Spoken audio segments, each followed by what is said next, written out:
is to scan your body for tension. And where you find tension, I want you to intentionally contract those muscles, and on the out breath, intentionally release it. So it might look something like this. Yeah. If you want to stretch, if you want to crack, anything that you can do in the next, say, 30 seconds to get nice and relaxed. Only 30 seconds though, because I don't want you to go to sleep, okay? We all good? Let's give it a shot.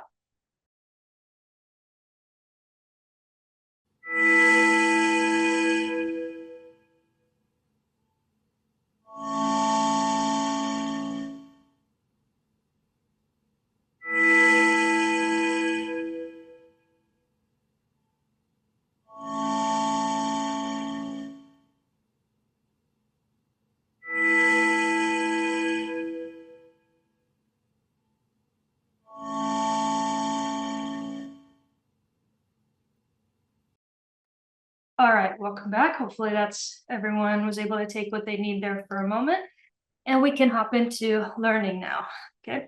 All right. So a little background about the ACEs study. What's interesting is it's older now. We're in the year 2025, so this is over 25 years old at this point. The original study, I think what a lot of people don't realize about the ACEs study, we think about this in a lot of times in terms of like mental health and social services, but this was a medical study. It actually was an obesity study at its start. And so I think that's kind of important for people to remember. This did start in 1997. We really didn't start talking about it until about 2015, so about 10 years ago or so. And it was done here in San Diego at Kaiser. Dr. Fleddy and Dr. Onda was the cardiologist. A whole team of people came together. But essentially, Dr. Fleddy was tasked with addressing the obesity epidemic. And so think about, we're going to get into demographics here, but this is San Diego, Kaiser Insurance, which is typically a private insurance. It's rather costly. So you can think about the types of people that are going to have access to this study at the beginning, right? Essentially, the long story short is what they found was a statistically significant correlation between health disparities, ultimately leading to early death, and childhood trauma or adversity. And so we'll kind of break that down, but that was the big overarching finding, right? So essentially what happened was they had an obesity clinic. They brought people in, they gave people meal plans and access to a nutritionist and exercise and everything you would need, to be successful at losing fat, gaining muscle, improving obesity. What they found was some people were able to do that. They just needed the education, the tools, and they were able to do that. Other people did very well, but then came back having gained more weight.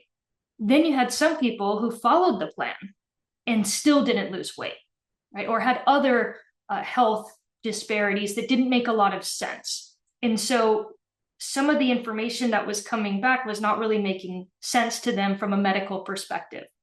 Even people who lost the weight and were exercising and were eating well, then, show up having a stroke or show up having heart disease. People who have never smoked showing up with, signs of COPD or lung disease. And so what they started to do was they started to talk to people, which was the most powerful thing any medical doctor has ever done, right?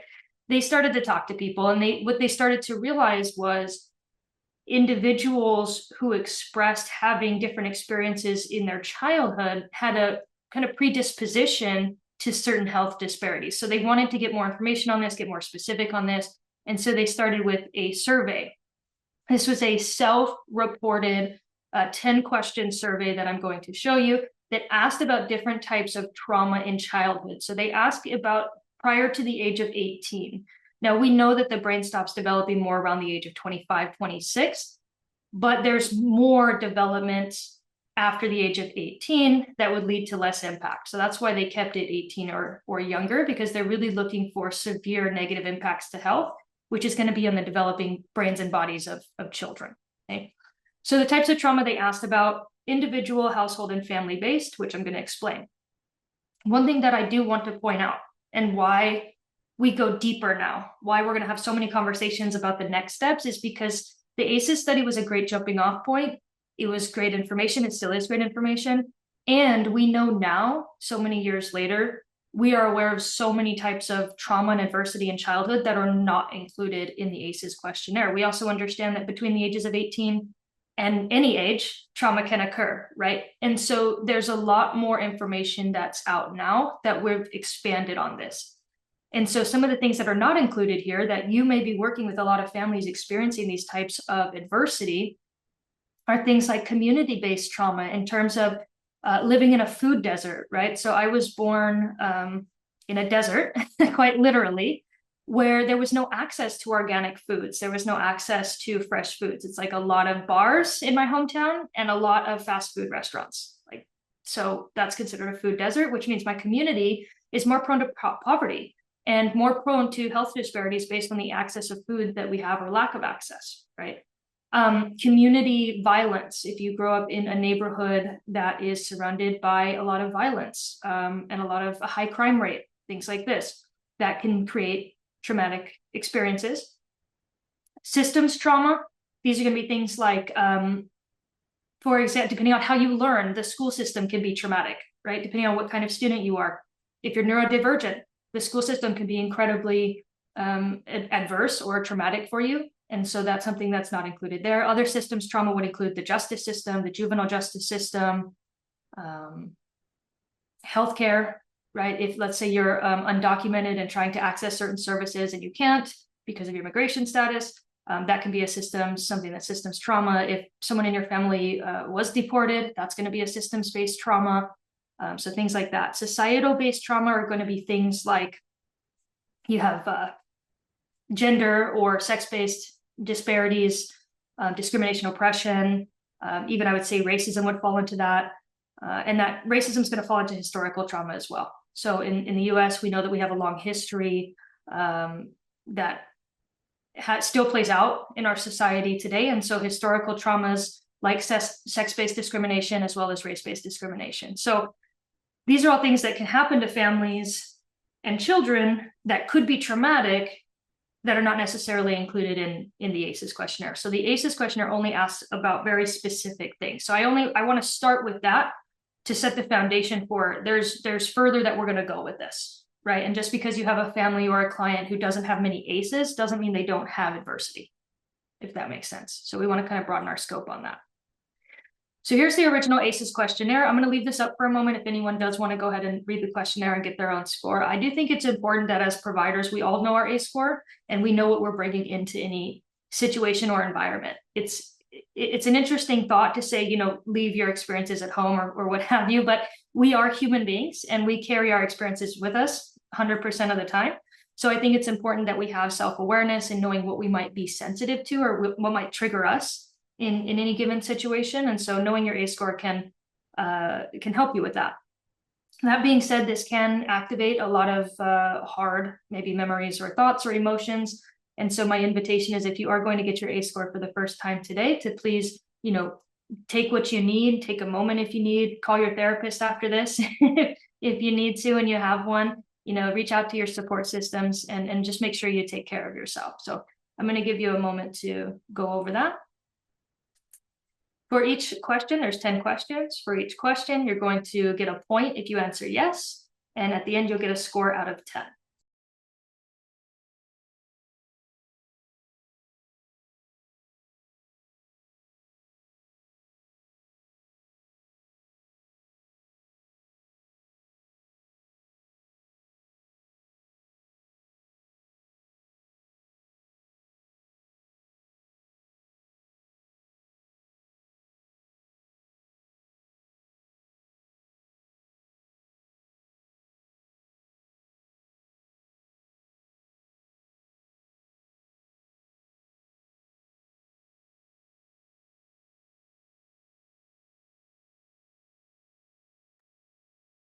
All right, so I do want to mention a couple of things just about this assessment at all. It is very specific with certain types of violence, but also if this assessment was made for adults. So the people that they were working with were older adults. And so they're asking, looking back. Nowadays, what's happening is pediatricians are using this with families to talk about children as they are children right now. So some of the shifts that you might expect to see are going to be like with separation or divorce. Children don't understand legal divorce. And so that's going to not be a part of the issue. It doesn't matter if they were legally divorced. The question is, did you have a trusted adult there and then they were gone for whatever reason? Maybe they passed away unexpectedly.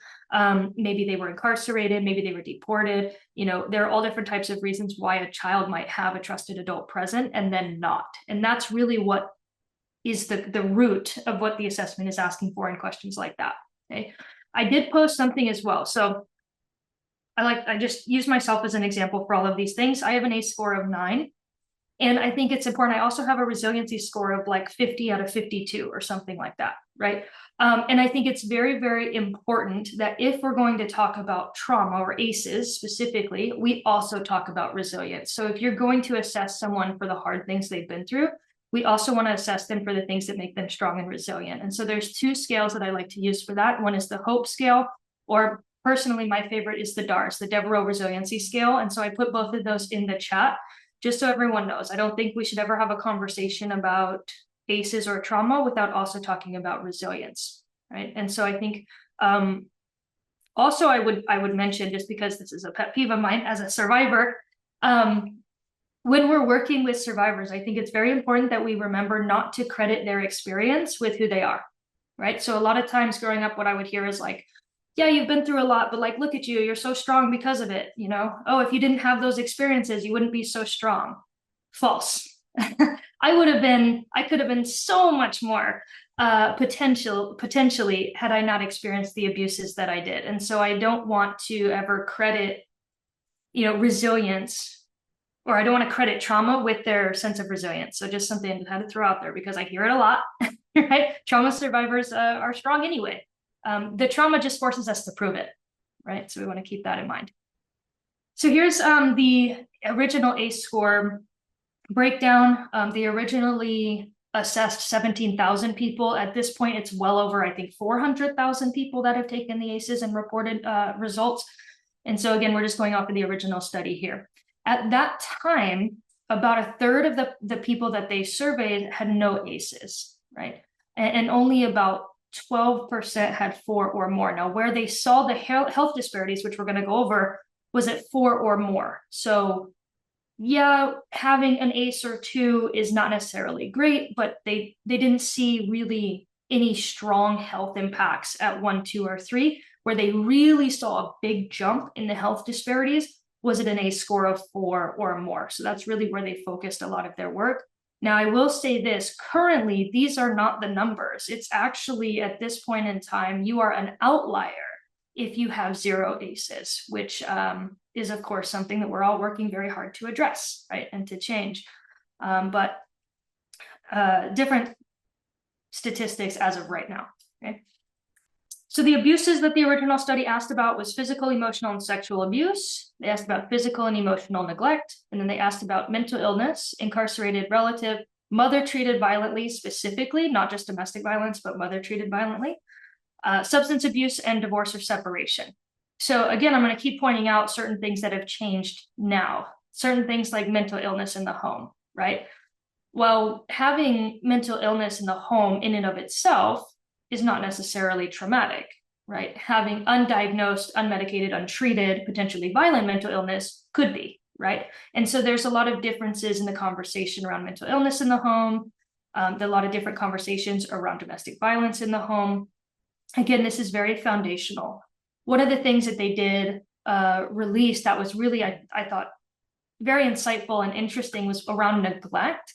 What they found was physical neglect happening at higher rates. However, emotional neglect being reported as more negatively impactful. So according to the people in this study that self-reported, having a parent who was physically present but not emotionally safe was more harmful than having a parent who was physically not there. Okay? We've seen a similar report in studies around domestic violence. We've heard, even from children saying that watching their mother be victimized is more painful and harmful than actually being the direct victim themselves. And so we've got some interesting information that comes out of these types of reports, right? Now, from there, they tracked what are some of the behaviors associated with these experiences, right? One is lack of physical activity. smoking, drinking, drug use, missed work. My mother is unfortunately a very clear statistic of ACEs. She had an ACE score of like 12, if I'm being honest, like so much stuff happened to that woman. And so, you know, she was not very active. She smoked until the day she died. She never drank, but there was some drug use that occurred in her life as well. And so when we're looking at this continuum, then we see what happened. Well, she died of stomach cancer, which is a lifestyle related cancer. She also had COPD. So this makes sense for her, right? If we're just using my mom as a case study, it makes sense. She had a lot of very hard experiences, traumatic experiences as she was growing up and in her early 20s.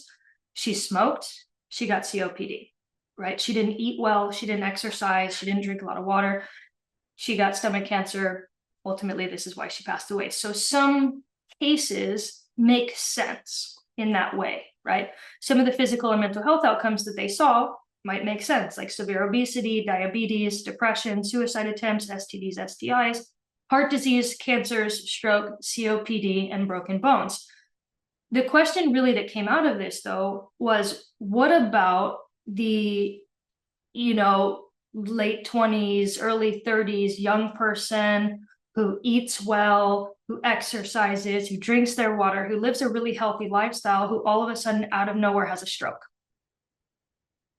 No markers, right?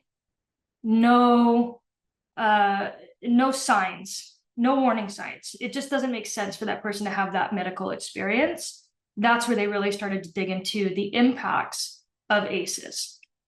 And so the continuum here, really originally, this is an expanded version, this is a more recent version, but originally it started here, right? And this was where we were having the conversations, right?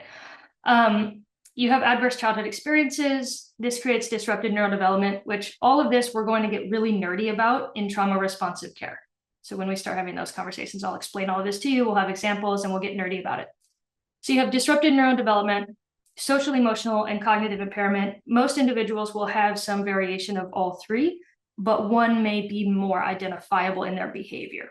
So adoption of health risk behavior. This could be, again, smoking, drinking, lack of activity, risky sexual behavior, what have you. This can lead to disease, disability, and social problems. One of the biggest social problems that we talk about is crime, right? Being involved in the justice system in some way. And then that can lead to early death. So in the experience of my mom, so with ACEs, they say that there is up to a 20-year difference life expectancy for those who have ACE scores of 4 or more. And so in the case of my mother, she passed away at 57 years old. So maybe about 20 years too young, right? If you think about that. And so it varies, of course, for every human being, but it is possible. So they're looking at, this is the continuum that we're trying to disrupt. Now, adding on that are going to be the things that we talked about that were not included in the original ACEs questionnaire, which are going to be social conditions and local context. Growing up in a neighborhood where you're the only person of color, growing up in a neighborhood that has a lot of poverty, it has a lot of gang violence, like I said, food deserts, all these kinds of things. These are social conditions that might create adverse experiences. And then what I'm very interested in right now, and I think there are a lot of conversations around, is generational embodiment and historical trauma. So people who can be born with trauma in our blood and in our bodies before we even get to having these experiences ourselves, right? There's an amazing book that I think explains this well, which is called Post-Traumatic Slave Disorder.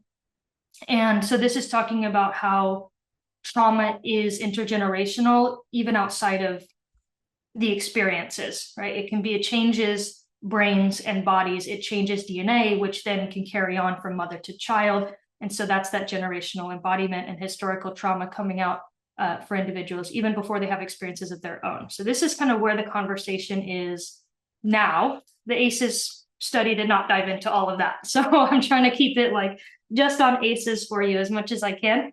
But it goes a lot deeper in the conversations we're having now. So, and again, we'll look at this more deeply in trauma responsive care as well. So the demographics of the ACEs study, right? This is so interesting because and I know I have human trafficking experts in here as well, right? And advocates in here as well. So when we first started talking about childhood trauma, it was treated in a very similar way as human trafficking, right? That doesn't happen here. That doesn't happen here. That's not our problem, right? The people in power, the powers that be, like, oh no, that's only over there. That's only those people. I remember, and this is a throwback. I mean, I've been doing this now for like 17 years. So it must have been 15 years ago, but I remember trying to do a presentation about ACEs and about trauma. And it was for a bunch of higher up, representatives in the county. And at the time, the sheriff was there, and we had all these different agencies, and we were trying to have a conversation, say like, look, this is happening. It's happening to our families. We really need to get ahead of this. And we got about halfway through the training, the conversation, and they stopped us and they canceled it. And they said, we don't need to talk about this. Like, this is ridiculous. This is a waste of time. Like, the sheriff left. And so it was like this thing where people were just not talking about. They weren't willing to hear any conversations about it. They weren't willing to face it. And the kind of thing they hid behind was, well, it doesn't happen to us. This doesn't matter to us. So the big thing that I think helped get ACEs some traction was the demographics. And so when we look at these demographics, very powerful that it was almost 50-50 male female. It was predominantly white, 75% white. It was very highly or higher ages, so 40 plus in age, and they were also highly educated. So this is going to be the demographics of people where they were able to say, look, this is not just in our communities of color. This is not just in poor communities. This is not just happening to the uneducated, like this is everywhere, and it happens to everyone, and it's everyone's problem. And so I think these demographics are really what created that conversation, or allowed that conversation to be had, because it really put into the faces of leaders, we can't ignore this anymore. We can't, it does happen to everyone, everywhere, all the time. And so I think demographics are very important for this study. You also want to think about the socioeconomic status of the individuals who are being surveyed here, right? These 17,000 people, again, are on Kaiser insurance in San Diego. I have Kaiser in San Diego, and I'm telling you, it is expensive, and it is hard to get into. So these are people who are older, who are somewhat, you might imagine, are somewhat privileged, who are educated, who have money, and they're reporting ACEs happening to them. So it made it a little bit harder for governments and agencies to ignore, right? Sorry, but it's just the truth. It's just what happened, okay? So again, here's the breakdown by all of the different abuses. Again, so excuse me, I stand corrected. Emotional abuse. No, I'm right. I was right. Total physical abuse happening at higher rates, sexual abuse following, and then emotional abuse last. Let me recall this information. Oh, it's right in front of me. Males, males at higher rates of physical abuse, women or females at higher risk for emotional abuse, and sexual abuse, certainly. Okay. And then we see of the household challenges, as they call them, substance abuse, very, very high. I think any of us in this work might have guessed that. And then parental separation, also very high, and mental illness, very high. Okay. And then at neglect, we saw emotional neglect at higher rates than physical neglect. Okay. Again, here's the breakdown of the percentages. This is just literally from the ACE score, or from the ACE report that I wanted to show you. This is out of 17,337 people that were surveyed at this time. Okay. All right. So now I want to introduce you to Dr. Nadine Burke-Harris. I'm going to let her talk for a little bit. I'm going to type this into the chat. So Nadine Burke-Harris, if you're not familiar, she was California's first Surgeon General. She runs the Center for Youth Wellness up in the Northern California area. And she's now put out so many different resources at the Office of the Surgeon General for California. There's tons of videos and things you can watch, but this is her talking at a TED Med, which is a TED Talk for medical professionals. I don't want you to lose sight of the fact that this started in the medical field. A lot of us here are mental health. A lot of us here are social service providers and things like that. And I think it can get lost sometimes how this started in medical and how it is still grounded in medical. Our medical professionals should be at the forefront of this, and can be, and they're the ones that are going to be catching this to potentially refer out to us, and then we can do our thing.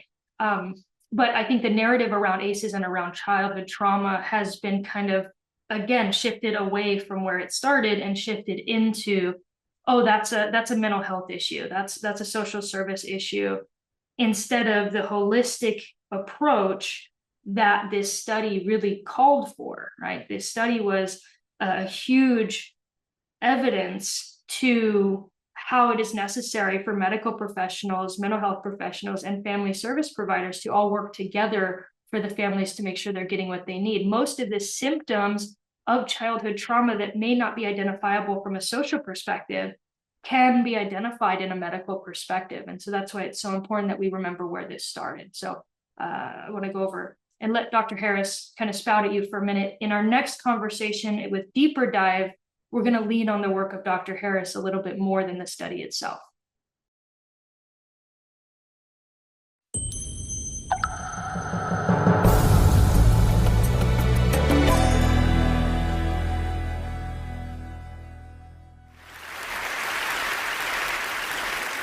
In the mid-90s, the CDC and Kaiser Permanente discovered an exposure that dramatically increased the risk for 7 out of 10 of the leading causes of death in the United States. In high doses, it affects brain development, the immune system, hormonal systems, and even the way our DNA is read and transcribed. Folks who are exposed in very high doses have triple the lifetime risk of heart disease and lung cancer, and a 20-year difference in life expectancy. And yet doctors today are not trained in routine screening or treatment. Now, the exposure I'm talking about is not a pesticide or a packaging chemical. It's childhood trauma. Okay, what kind of trauma am I talking about here? I'm not talking about failing a test or losing a basketball game. I am talking about threats that are so severe or pervasive that they literally get under our skin and change our physiology. Things like abuse or neglect, or growing up with a parent who struggles with mental illness or substance dependence. Now, for a long time, I viewed these things in the way I was trained to view them, either as a social problem, refer to social services, or as a mental health problem, refer to mental health services. And then something happened to make me rethink my entire approach. When I finished my residency, I wanted to go someplace where I felt really needed, someplace where I could make a difference. So I came to work for California Pacific Medical Center, one of the best private hospitals in Northern California, and together we opened a clinic in Bayview Hunters Point, one of the poorest, most underserved neighborhoods in San Francisco. Now, prior to that point, there had been only one pediatrician in all of Bayview to serve more than 10,000 children. So we hung a shingle, and we were able to provide top quality care regardless of ability to pay. It was so cool. We targeted the typical health disparities: access to care, immunization rates, asthma hospitalization rates, and we hit all of our numbers. We felt very proud of ourselves. But then I started noticing a disturbing trend. A lot of kids were being referred to me for ADHD, or attention deficit hyperactivity disorder. But when I actually did a thorough history and physical, what I found was that for most of my patients, I couldn't make a diagnosis of ADHD. Most of the kids I was seeing had experienced such severe trauma that it felt like something else was going on. Somehow, I was missing something important. Now, before I did my residency, I did a master's degree in public health. And one of the things that they teach you in public health school is that if you're a doctor and you see 100 kids that all drink from the same well, and 98 of them develop diarrhea, you can go ahead and write that prescription for dose after dose after dose of antibiotics, or you can walk over and say, what the hell is in this well? So I began reading everything that I could get my hands on about how exposure to adversity affects the developing brains and bodies of children. And then one day, my colleague walked into my office and he said, Dr. Burke, have you seen this? In his hand was a copy of a research study called the Adverse Childhood Experiences Study. That day changed my clinical practice and ultimately my career. The Adverse Childhood Experiences Study is something that everybody needs to know about. It was done by Dr. Vince Felitti at Kaiser and Dr. Bob Onda at the CDC, and together they asked 17,500 adults about their history of exposure to what they called adverse childhood experiences, or ACEs. Those include physical, emotional, or sexual abuse, physical or emotional neglect, parental mental illness, substance dependence, incarceration, parental separation or divorce, or domestic violence. For every yes, you would get a point on your ACE score. And then what they did was they correlated these ACE scores against health outcomes. What they found was striking. Two things. Number one, ACEs are incredibly common. 67% of the population had at least one ACE, and 12.6%, 1 in 8, had 4 or more ACEs. The second thing that they found was that there was a dose-response relationship between ACEs and health outcomes. The higher your ACE score, the worse your health outcomes. For a person with an ACE score of 4 or more, their relative risk of chronic obstructive pulmonary disease was 2.5 times that of someone with an ACE score of 0. For hepatitis, it was also 2.5 times. For depression, it was 4.5 times. For suicidality, it was 12 times. A person with an ACE score of 7 or more had triple the lifetime risk of lung cancer and 3.5 times the risk of ischemic heart disease, the #1 killer in the United States of America. Well, of course, this makes sense. You know, some people looked at this data and they said, come on, you have a rough childhood, you're more likely to drink and smoke and do all these things that are going to ruin your health. This isn't science. This is just bad behavior. It turns out this is exactly where the science comes in. We now understand, better than we ever have before, how exposure to early adversity affects the developing brains and bodies of children. It affects areas like the nucleus accumbens, the pleasure and reward center of the brain that is implicated in substance dependence.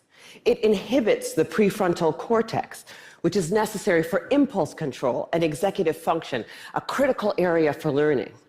And on MRI scans, we see measurable differences in the amygdala, the brain's fear response center.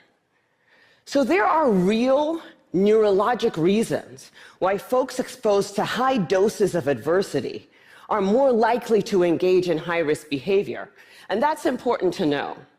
But it turns out that even if you don't engage in any high-risk behavior, you're still more likely to develop heart disease or cancer.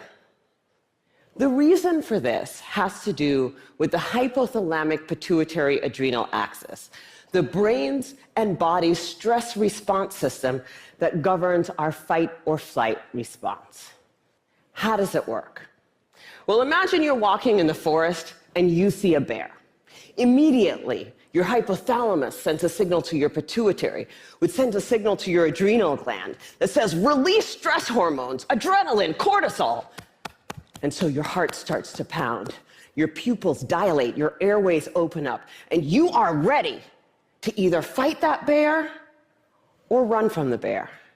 And that is wonderful if you're in a forest and there's a bear. But the problem is what happens when the bear comes home every night. And this system is activated over and over and over again. And it goes from being adaptive or life-saving to maladaptive or health-damaging. Children are especially sensitive to this repeated stress activation because their brains and bodies are just developing. High doses of adversity not only affect brain structure and function, they affect the developing immune system, developing hormonal systems, and even the way our DNA is read and transcribed. So for me, this information threw my old training out the window, because when we understand the mechanism of a disease, when we know not only which pathways are disrupted, but how, then as doctors, it is our job to use this science for prevention and treatment. That's what we do. So in San Francisco, we created the Center for Youth Wellness to prevent, screen, and heal the impacts of ACEs and toxic stress. We started simply with routine screening of every one of our kids at their regular physical, because I know that if my patient has an ACE score of 4, she's 2.5 times as likely to develop hepatitis or COPD. She's 4.5 times as likely to become depressed, and she's 12 times as likely to attempt to take her own life as my patient with 0 ACEs. I know that when she's in my exam room. For our patients who do screen positive, we have a multidisciplinary treatment team that works to reduce the dose of adversity and treat symptoms using best practices, including home visits, care coordination, mental health care, nutrition, holistic interventions, and yes, medication when necessary. But we also educate parents about the impact of ACEs and toxic stress the same way you would for covering electrical outlets or lead poisoning. And we tailor the care of our asthmatics and our diabetics in a way that recognizes that they may need more aggressive treatment given the changes to their hormonal and immune systems. So the other thing that happens when you understand this science is that you'll want to shout it from the rooftops, because this isn't just an issue for kids in Bayview. I figured the minute that everybody else heard about this, it would be routine screening, multidisciplinary treatment teams, and it would be a race to the most effective clinical treatment protocols. Yeah, that did not happen. And that was a huge learning for me. What I had thought of as simply best clinical practice, I now understand to be a movement. In the words of Dr. Robert Block, the former president of the American Academy of Pediatrics, adverse childhood experiences are the single greatest unaddressed public health threat facing our nation today. And for a lot of people, that's a terrifying prospect. The scope and scale of the problem seems so large that it feels overwhelming to think about how we might approach it. But for me, that's actually where the hope lies. Because when we have the right framework, when we recognize this to be a public health crisis, then we can begin to use the right toolkit to come up with solutions. From tobacco to lead poisoning to HIV/AIDS, the United States actually has quite a strong track record with addressing public health problems. But replicating those successes with ACEs and toxic stress is going to take determination and commitment. And when I look at what our nation's response has been so far, I wonder, why haven't we taken this more seriously? You know, at first, I thought that we marginalized the issue because it doesn't apply to us, right? That's an issue for those kids in those neighborhoods, which is weird because the data doesn't bear that out. The original ACEs study was done in a population that was 70% Caucasian, 70% college educated. But then, the more I talk to folks, I'm beginning to think that maybe I had it completely backwards.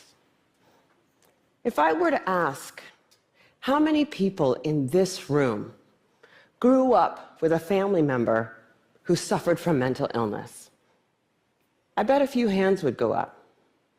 And then if I were to ask how many folks had a parent who maybe drank too much, or who really believed that if you spare the rod, you spoil the child, I bet a few more hands would go up. Even in this room, this is an issue that touches many of us. And I'm beginning to believe that we marginalize the issue because it does apply to us. Maybe it's easier to see in other zip codes because we don't want to look at it. We'd rather be sick. Fortunately, scientific advances and, frankly, economic realities make that option less viable every day. The science is clear. Early adversity dramatically affects health across the lifetime. Today, we are beginning to understand how to interrupt the progression from early adversity to disease and early death.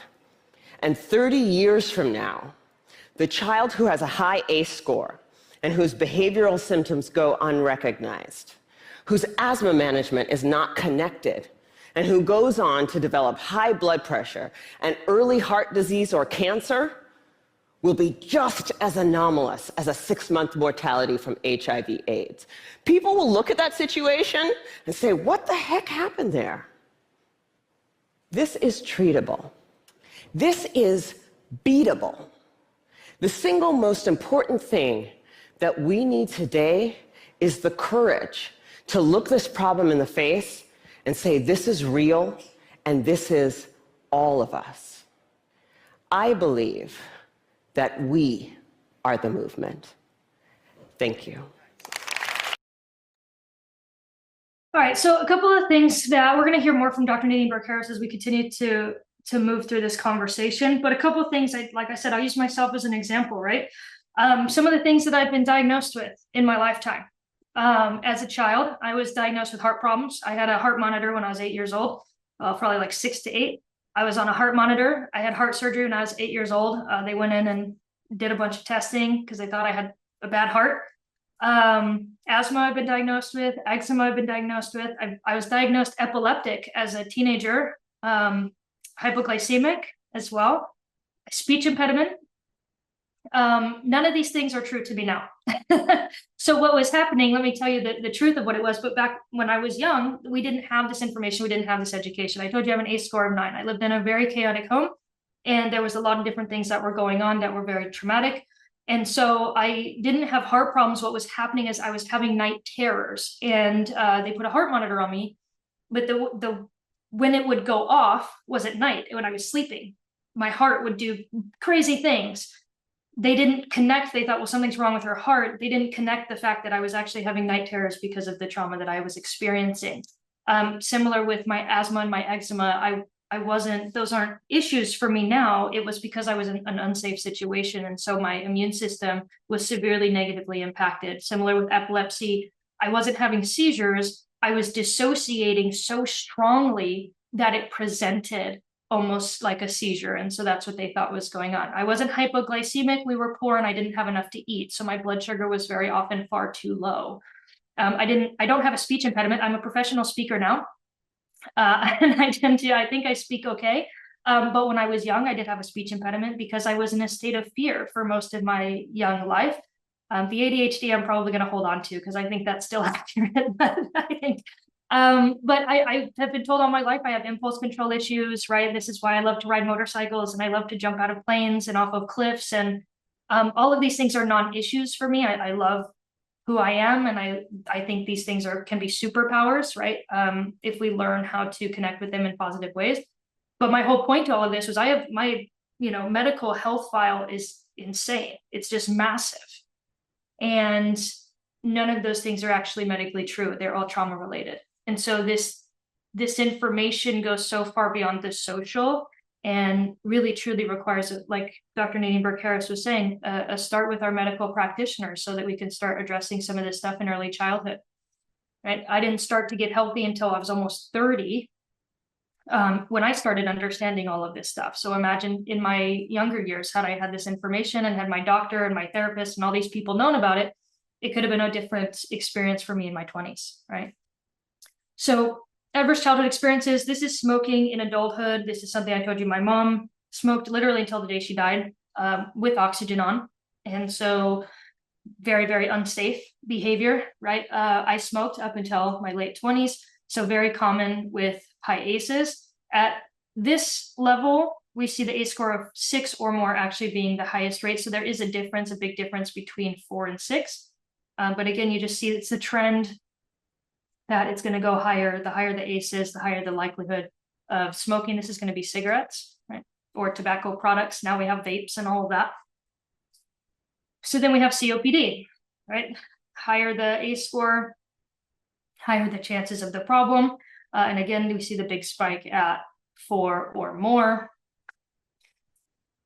So this one is huge. And this is one that gets talked about a lot, one of these outcomes, because this is self-reported underlying chronic depression. So chronic being a key word there. And also you're going to see a huge difference here between men and women.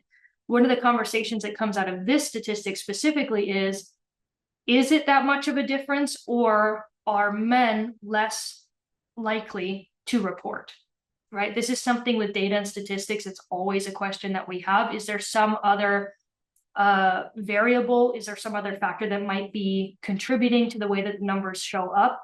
And, in this case, I don't know. This is just what was reported in the study. So we do see that it goes up, depression goes up as the ACEs go up, but we see a huge difference between women, which is the red, and men, which is the yellow, right? Especially once we get to 4 or more. So it's actually a 60%, almost a 60% increase for women with 4 or more ACEs, that they're going to experience chronic depression, right? So that's a huge disparity right there. Suicidal attempts and ideation, going to go up to 20% at 4 or more.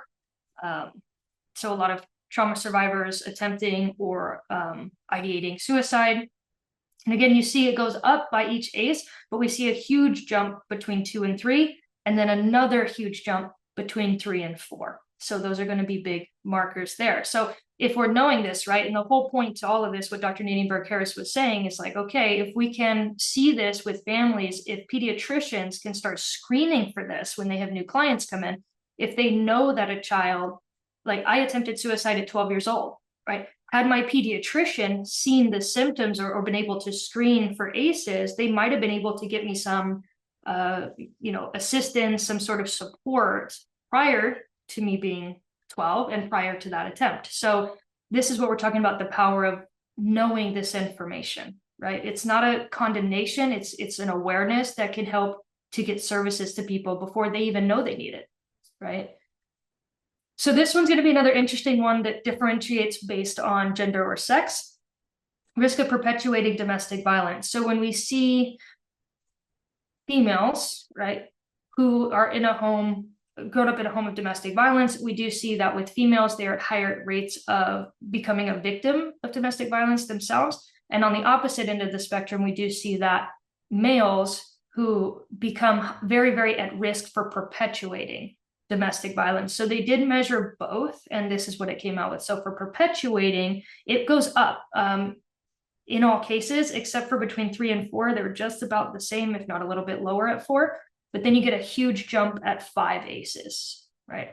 And then for men or males, it just goes up the entire time. Huge jump up from 3 to 4, and then huge jump up from 4 to 5. So again, they're really looking at this purple, right? They're really looking at this 4 or more as being the turning point for a lot of individuals in terms of the outcomes or the I guess, risk of some of these outcomes.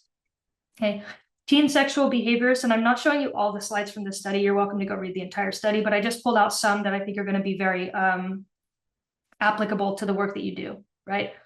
So teen sexual behaviors, again, same trend. So you see the higher the ACEs, the higher the potential for outcome. We're looking at intercourse by 15. It's right there. That purple is 4 or more. So you see that big jump.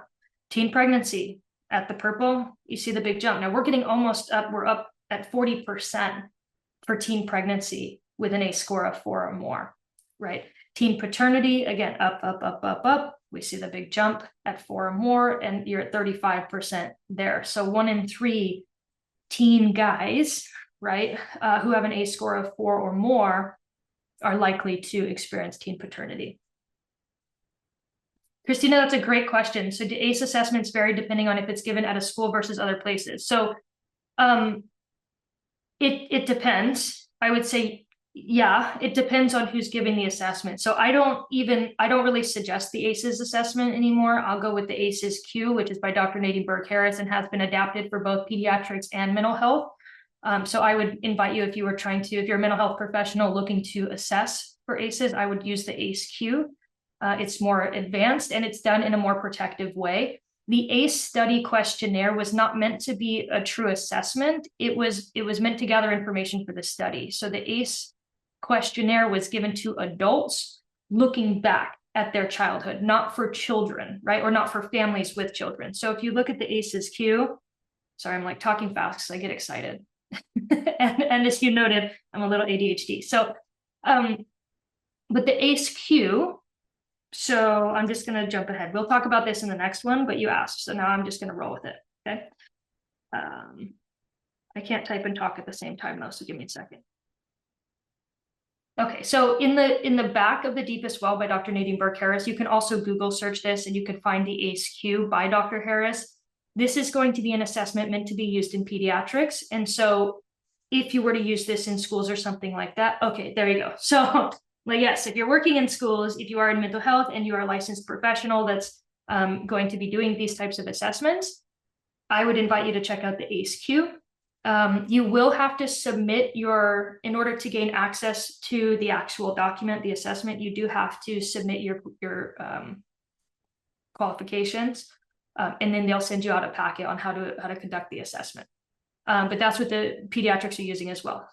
So I hope that answered your question. I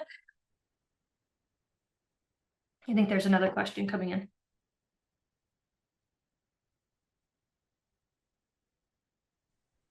I guess if it's medical, we'll cover it. Okay, yeah, yeah. I was thinking, I don't know what's coming. Yes. That's a very good question, Susan. I'm not going to lie to you. I don't have the answer to that. I don't have the answer to that. That will have to go through whatever agency you're using. And I think, Zenaida, do you want to answer that? I believe they do. At the hospital level, they are doing the test, and they do get it is covered actually. Now, whether it's covered by other insurance, I'm not sure, but for sure, medical, I believe they do. Cool. Yeah. Lynn, yes. So you would go to, I don't have it at the ready right now, because I wasn't going to talk about this until part 2, but let's go. If you look up Dr. Nadine Burke-Harris, so the Center for Youth Wellness, Google that. You can go to, she has a couple different websites, and then you can access the ACE-Q there as well. Like I said, you will have to, I think you have to send them a message saying, hey, this is who I am. This is how I want to use it. Here's my license information. Yes, thank you for asking, Zoom user. It is inclusive in that it doesn't reference any, it is inclusive in that it doesn't ask necessarily about like gender orientation, anything like that. What it does ask about though, that is inclusive, that I really enjoy about the ACE-Q, is that it does ask about bullying due to race, ethnicity, gender, sexual orientation, all of those things. And that is considered an ACE for the ACE-Q. So yeah, definitely I would check it out. That's the best option that I know of at this time. Cool.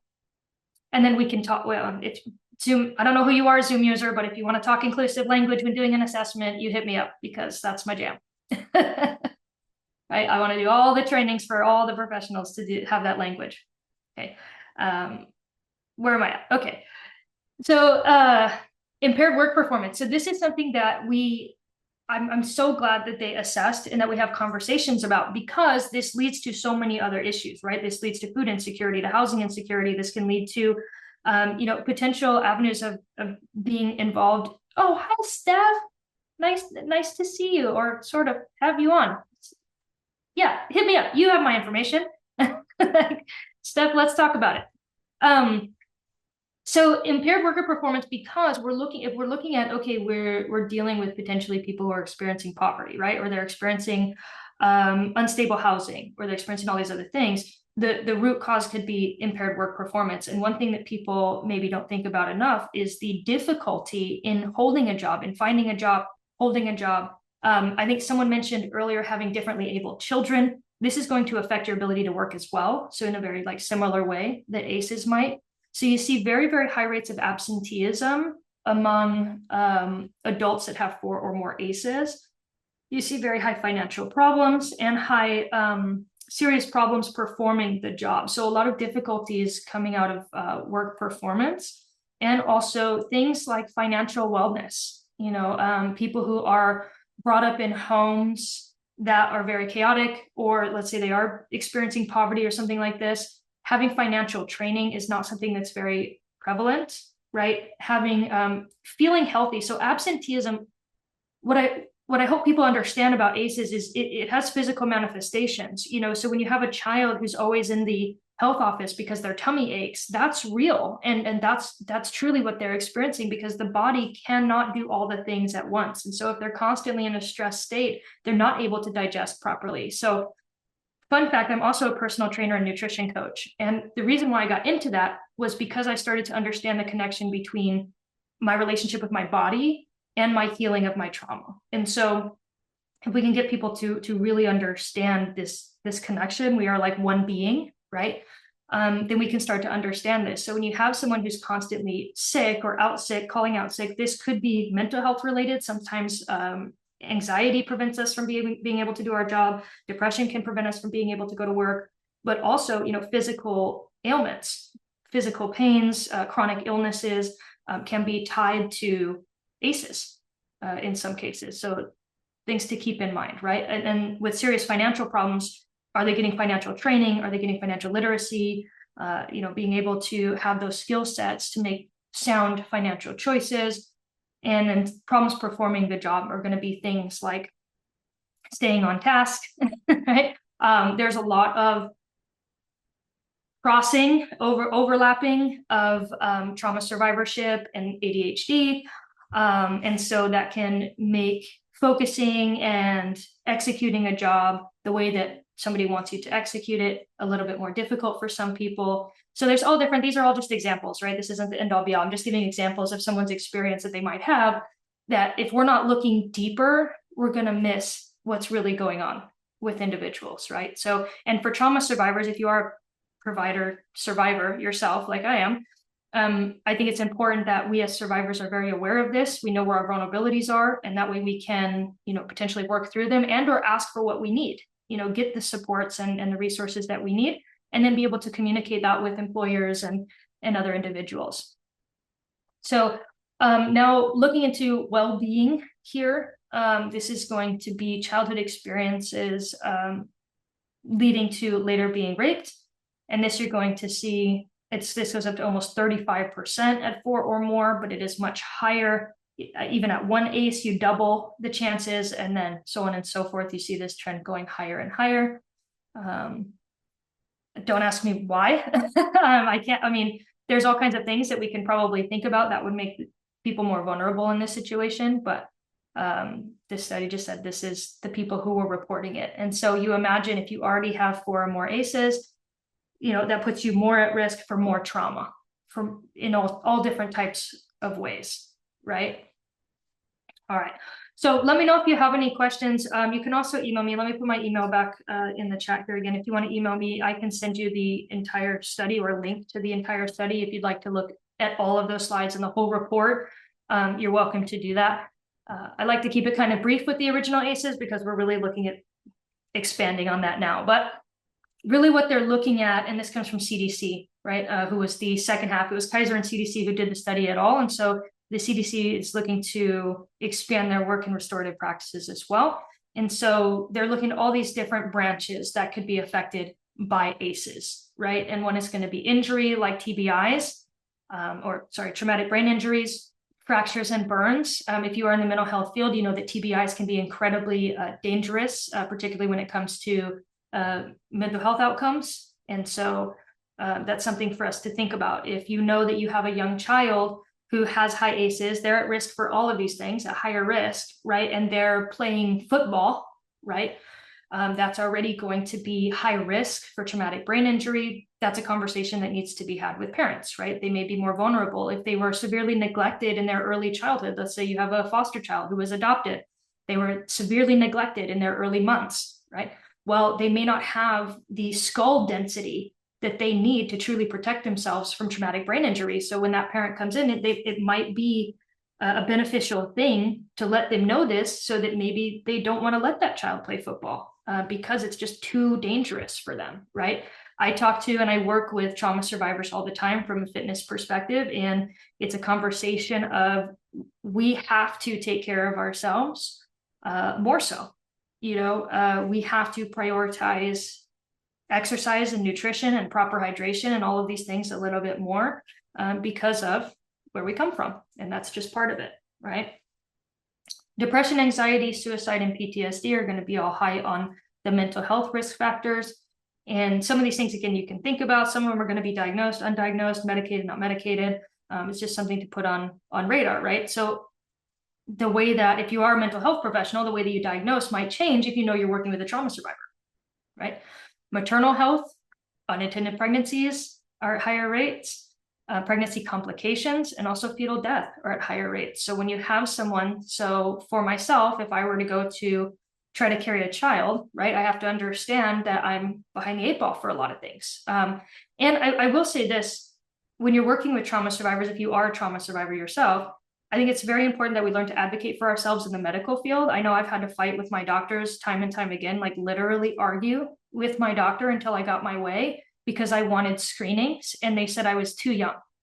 I was like, I want these blood tests done. I want these scans done. I want these screenings done. And they're like, you're too young to screen for cancer. You're too young to screen for, and I just argued until I got my way. I'm like, I'm not leaving here until I have all these screenings that I want, because I understand how my childhood experiences impact my body and my brain, but my doctor does not. So I just want to give that permission and that kind of guidance, and to, you know, you have the right to be screened. So advocate for that, especially if this is someone who is looking to reproduce, right? If you are a childbearing human, and that's going to be something that potentially adds complications just because of your childhood experience, and then whatever else might be on top of that, right?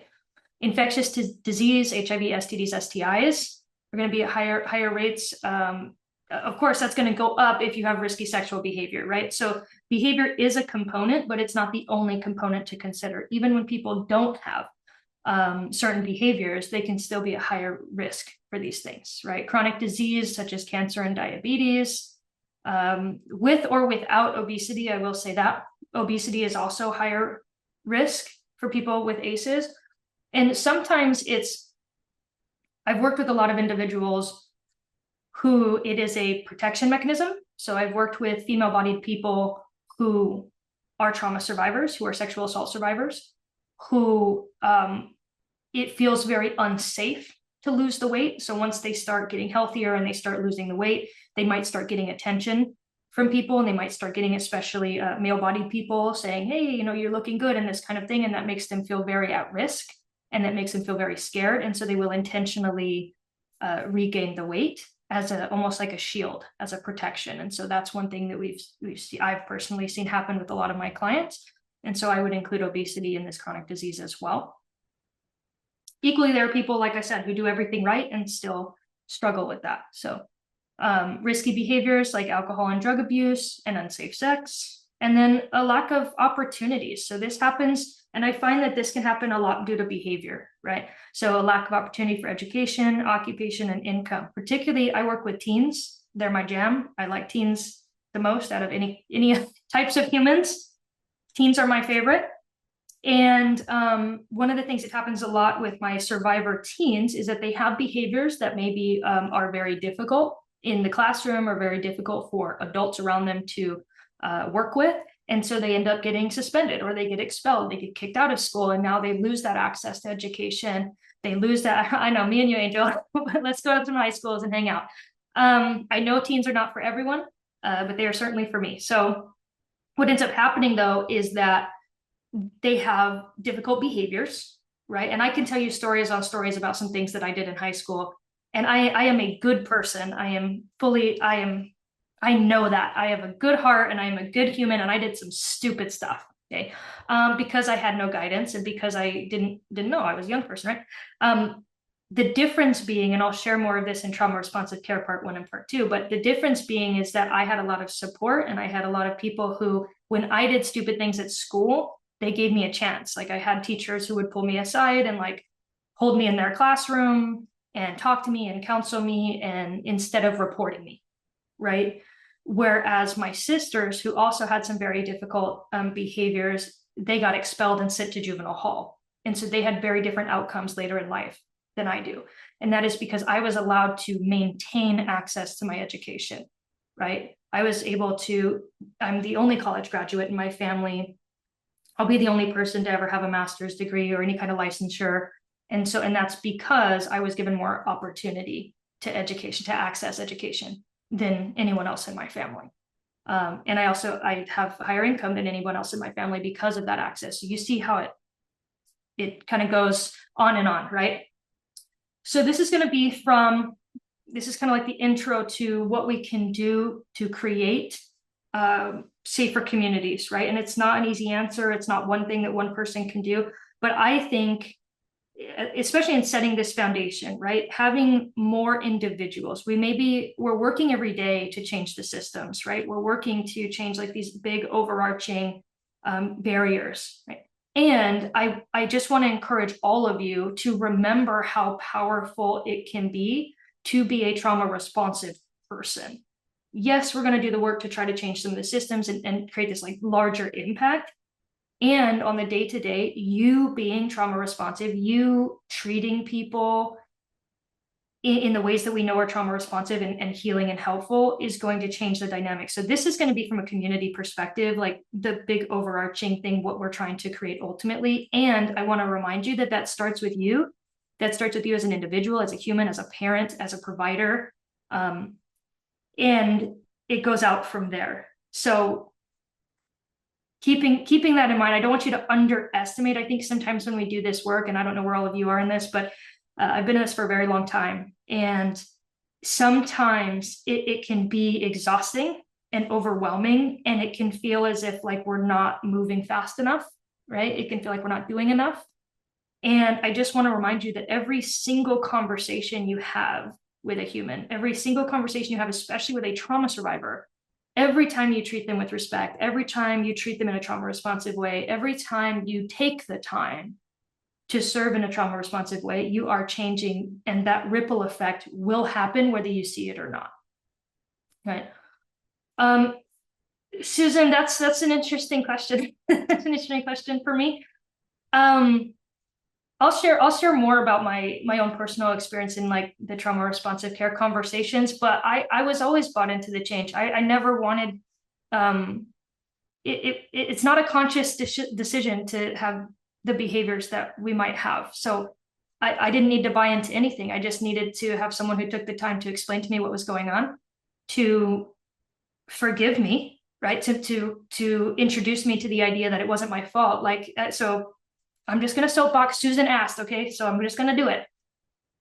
So for me, one of my biggest points of activation was my sexual abuse. And this is something that I think we all try to get survivors to understand, is that it's not their fault, right? And yet that was something I carried with me for a very long time. So it's something that I wouldn't talk about, I wouldn't share. And there's a whole background to that with my orientation as well. But after education, after support, after therapy my entire life, after having, like I said, counselors and teachers give me a chance, then I was able to realize like I'm carrying so much of what doesn't belong to me. Like I didn't abuse myself, right? So why am I shameful? Like I did some stupid stuff in high school, but I didn't like hurt anybody else or anything like that. And it wasn't a choice. The behaviors that I have, even to this day, let me show you something kind of funny. Okay. Right. It's not my fault. I didn't do any of these things to me. I'm just trying to make it through on the other side. Right. And I think when working with survivors, reminding them of that is incredibly powerful. Right. And I still have to be aware enough to know that I'm going to pay the price my entire life. It's not fair. It's not right. And yet I can't go back and change it. So like, I just have to deal with what I'm dealing with now, right? So a funny story about that really quickly is that to this day, I still have a sensitive stress activation response, right? So I tend to be a dissociator, right? They thought I had epilepsy because I dissociate so bad. Well, now I'm in a safe environment. I'm in a healthy marriage. I like live this amazing, beautiful life. So it's the complete opposite of my childhood. And yet I still have symptoms. So one of the things that happens that I had to talk about with my wife when we first started dating is when I get stressed, I get sleepy. So even when I'm speaking, like I have to keep a piece of gum in the back of my mouth, or I'll sit here and yawn at you. I can't control it. My body just does it. I slept last night. I had coffee. Like, it's just, I get stressed. My brain wants to shut down. Okay? So my wife, when she comes to me and she's like, hey, we need to talk about something. Immediately my brain goes to like, something's wrong. I've done something wrong. I'm in trouble. She's going to leave me. I don't know. My heart starts pounding. And so I'm like, okay, let's sit down. Let's talk about it. And as much as I want to be an active listener, I start yawning. So can you imagine going to your spouse and you're like, hey, honey, we need to talk about something very serious. And they're just yawning in your face. Like, you know what I mean? Like my poor wife. And how frustrating would that be? You know what I mean? And it's so like infuriating. She's like, I'm sorry, am I boring you? And I'm like, no. Like, I'm so into this. Like, I want to hear what you have to say. I'm like taking notes because when I'm activated, I know I'm not going to remember things. Right. And so as soon as she says we have something serious, I know I'm going to leave. So I'm trying to like do my best. I'm taking notes. I'm like, hey, can I record this conversation? She's like, what are you, like, what is your, and I'm like, look, so I had to have a conversation about this is my situation. This is where I'm coming from. And this is how my body still expresses what it knows to do when I'm stressed. Like, so I love my body. I love my brain. They served me so well my entire life, right? They're why I'm here. So I'm not necessarily mad about it. And yet I still have to be like, look, this is going to happen. So we have to find a compromise, right? I have to take notes if we're going to have very serious conversations. I have to write everything down. If it's not on the calendar, it doesn't exist to me. We work together on that, right? And when we're going to sit down and have a conversation, I either need a piece of gum in my mouth or I need to be eating, right? I need to be keeping my oral self stimulated. I sit on a yoga ball when I'm doing trainings or class, when I'm on the computer for a long time, I sit on a yoga ball.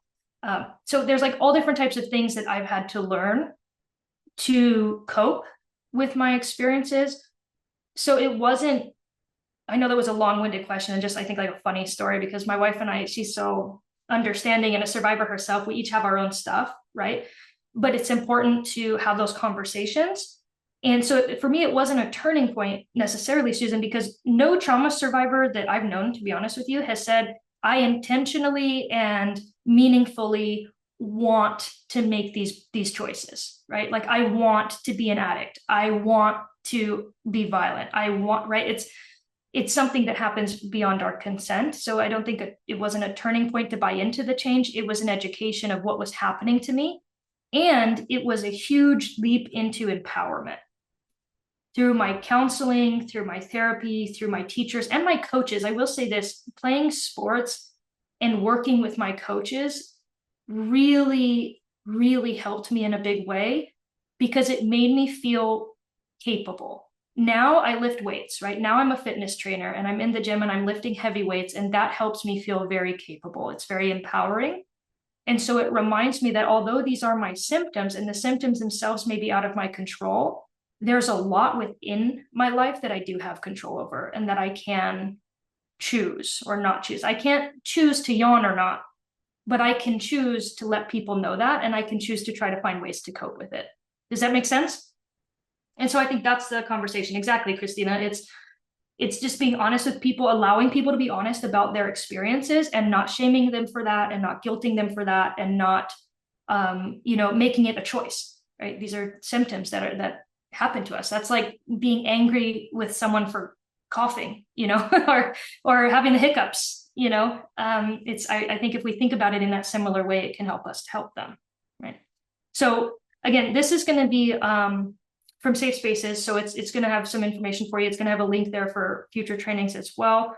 But this is going to be the overarching what makes communities safer, right? And then again, I just want to remind you that individuals are where that starts, right? Every conversation, every family, every individual, even for yourselves. Like I said, if you are a trauma survivor provider, all of this starts with you, and it starts with how you're caring for you. And that's a whole nother soapbox I can get on at another time, but I'll introduce you to this and then we can open it up for questions. Hi, this is my neighborhood. I grew up in this building. This is a great community now, but it's had its share of problems. When I was a kid, our community had high unemployment, a lack of resources for families, and lots of kids hanging out with no adult supervision. You might have heard about adverse childhood experiences, or ACEs. ACEs are traumatic events in childhood, like abuse and neglect, that can increase risk for future problems. But they don't have to. The good news is that ACEs and their consequences can be prevented. Take me, for example. I was at risk for ACEs, and despite all the things that put me at risk, some pretty incredible people helped make sure that I wouldn't become another statistic. Come on, I'll show you around. That's Jackson. He's a cool kid. His dad left when he was 2, and his mom works 2 jobs. I hang out with him every Thursday night and help him with his homework. Sometimes we grab ice cream. It's fun. Plus, he has another adult role model to learn from and trust. That's Mr. Martino. When I was a kid, he let me help him at the store sometimes after school when my parents were working late. He did that for a bunch of us. My dad actually found his job as a mechanic because of Mr. Martino. This helped our family in so many ways. Not only did my dad have a steady paycheck, which eased his stress about paying rent and buying necessities like food and clothes, but he was also a lot nicer to me, my brother, and my mom once he started working a job that made him feel good about himself. When communities come together, they can do so much to prevent ACEs. Mr. Martino and other local business owners put together a series of career workshops to help people like my dad find work. My mom also got a job with a company that allowed her to work from home and spend more time with me and my brother. Mariana has just gotten out of a class about handling challenges of single parenting. The clinic offers free childcare so Mariana's daughter, Ella, can play while Mariana's in class. The class helps parents like Mariana develop positive parenting skills, not just for babies and toddlers, but for teenagers too. This is another way our community has come together to give families the resources they need. And just one more way to prevent ACEs. This was my school, Riverside Middle, right in the heart of town. These kids are here for a sponsored summer camp. This community-supported program helps families with affordable, quality childcare and helps kids get tutoring and learn life skills. When I was a kid, I spent a lot of time at this school all year long.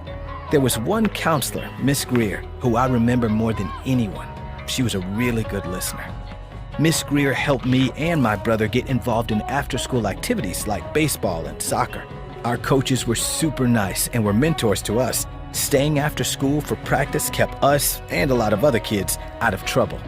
When schools help take responsibility for preventing ACEs, everybody wins. My life could have gone in a completely different direction. Studies show that ACEs can have long-term negative effects on kids' health and well-being that may last into adulthood and even continue in future generations. But by people and groups taking action, ACEs can be prevented. In fact, there are 5 known strategies that help stop ACEs before they even start. You can implement them in your own community, just like we did. How? By strengthening economic support for families. By changing social norms to support parents in positive parenting. By providing quality care and education early in life. By enhancing parenting skills to promote healthy child development. And by intervening to lessen harms and prevent future risk. So, now you know my story, and you've seen the prevention strategies in my community that helped me beat the odds. I had healthy relationships with my family and friends. I learned how to take care of myself and make good choices. And today, I'm a mentor to other kids who need some extra help so they don't become an ACEs statistic. Safe, stable, and nurturing relationships and environments are essential to prevent child abuse and neglect and to assure that all kids reach their full potential. Are you thinking what I'm thinking? Banana split? You got it. All right, and so there's a whole, the cdc.gov, if you just go to their website, you can find this prevention packet. It's just a whole PDF, and then the osg.gov also, www.cdc.gov. So both of these are going to have information on ACEs, a lot of prevention.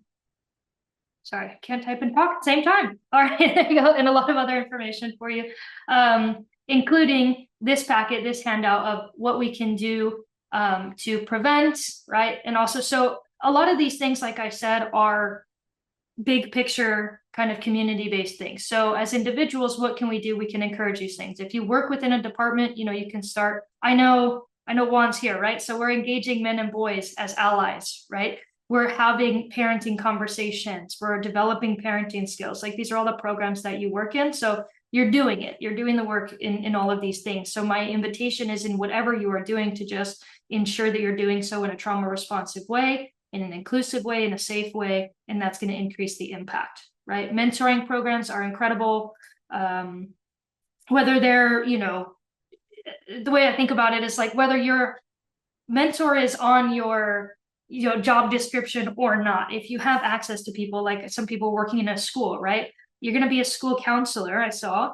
Well, just because they're not on your caseload doesn't mean you're not mentoring every kid on that campus, right? So if you're doing so in a way that's trauma responsive and engaging, you're going to increase the positive outcomes for all of those young people, right?